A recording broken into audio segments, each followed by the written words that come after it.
Hello everyone, materia मेडिकाच्या या सिरीजमध्ये तुमचं सर्वांचं परत एकदा स्वागत आहे.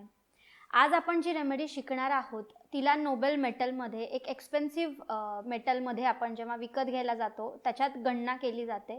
पण ती तेवढीच अशी रेमेडी आहे ना जिला इन लाईफमध्ये इन ॲक्च्युअल रियालिटीमध्ये तो इम्पॉर्टन्स मिळत नाही जो सगळ्यात जास्त एक्सपेन्सिव्ह म्हणजे मेटल्सना मिळतो. अशी ती रेमेडी म्हणजे अर्जेंटम, ज्याला आपण चांदी म्हणून ओळखलं जातो.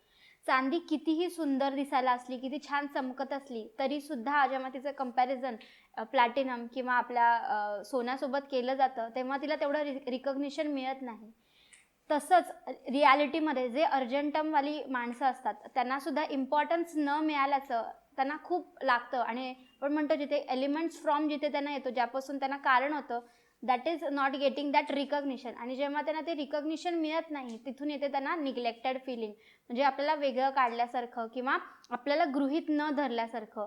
आणि हे जेव्हा येत नाही तेव्हा तो माणूस काय करायला जातो, स्वतःला प्रूव्ह करायला जातो, स्वतःला चांगलं करायला जातो. कारण का त्याला ते अम्बिशियस असतात, कारण त्यांना प्रूव्ह करून दाखवायचं असतं. आणि मग आपल्याला जेव्हा हे सगळ्या गोष्टी करायच्या असतात, प्रूव्ह करायच्या असतात, तेव्हा आपण कशा असतं, अँझायटीमध्ये असतो, एक रेस्टलेसनेस असतं, बेचैनी, की मला हे करायचं आहे, आता हे व्हायला पाहिजे.